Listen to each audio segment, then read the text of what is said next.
Salute, salute, salute. What it is, what it do, what's happening, man? It's Nocturnal Thoughts with a real quick video.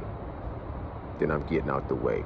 Bow. So, my post thoughts to Arthur Beterbiev versus Caleb Smith.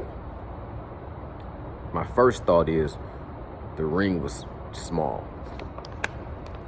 Too small.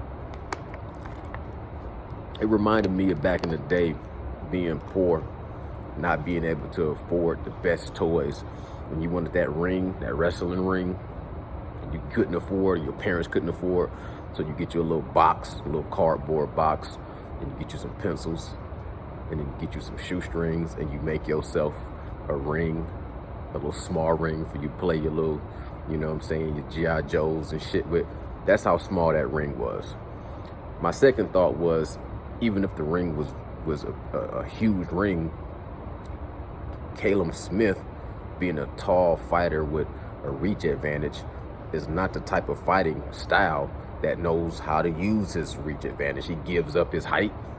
He likes to fight in the pocket. You know what I'm saying? He likes to sit there and try to exchange.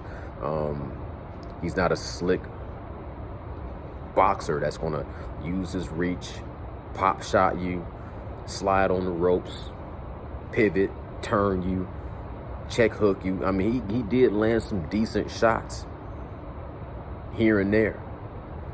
He landed a nice little hook. He did land some decent little shots to the body.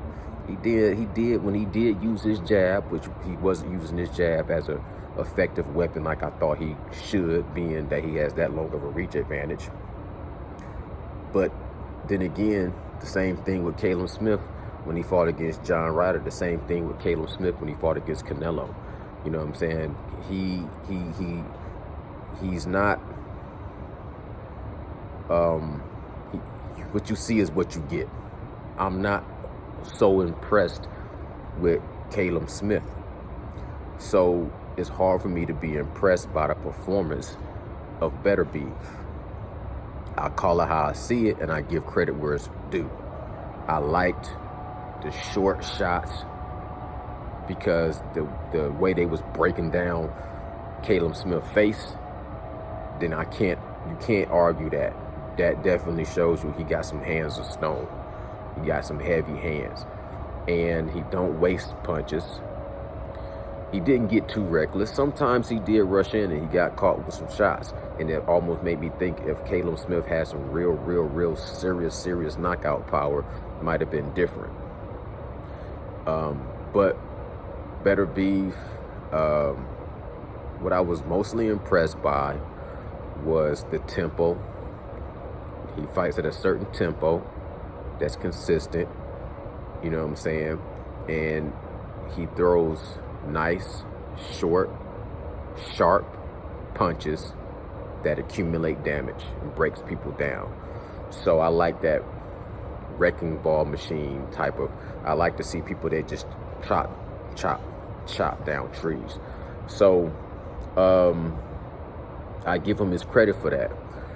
But when I'm looking at Caleb Smith, when I'm looking at Caleb Smith and I'm picturing Bivol or Bivol, I feel like that fight is different. You know, I think that Bivol likes to fight in the center of the ring. I think he will offset the tempo of Beterbiev with the jab.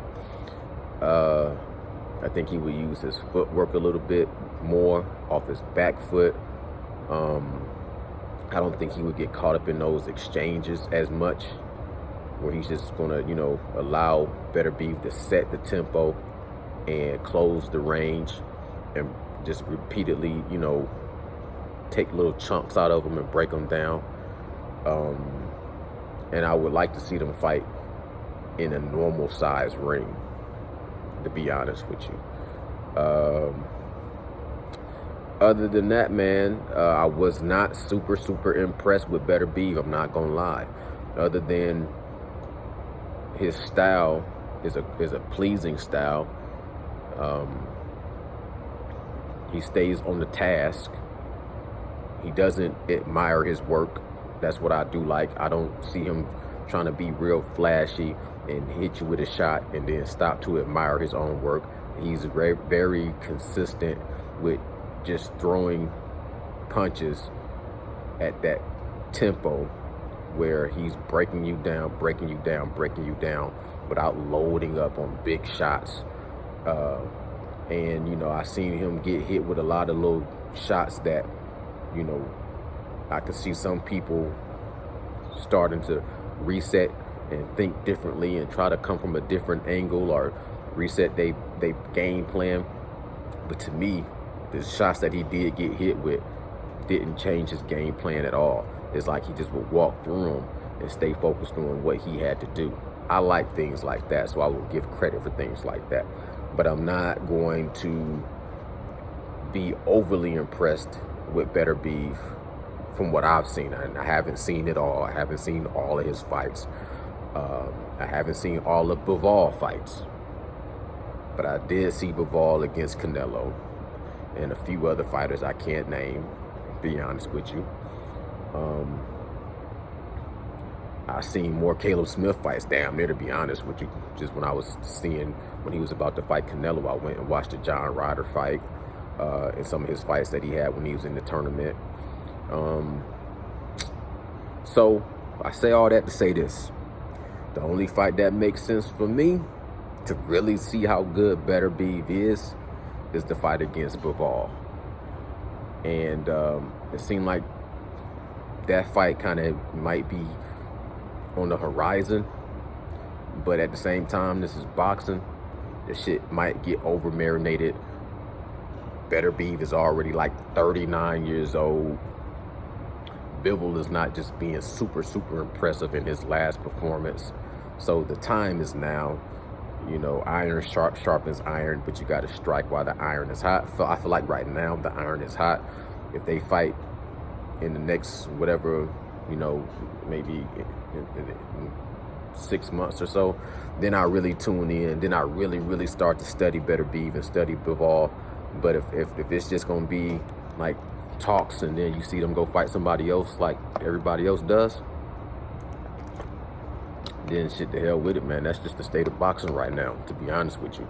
But the Caleb Smith, I gotta say, man, his body was breaking down, which is broken down. His bicep was knocked off of his damn bone when he fought against Canelo. So he's not the most durable guy. I guess that was his first time being down and knocked out. And I mean, he did take some punishment, so I give him his credit for coming in there and not laying down.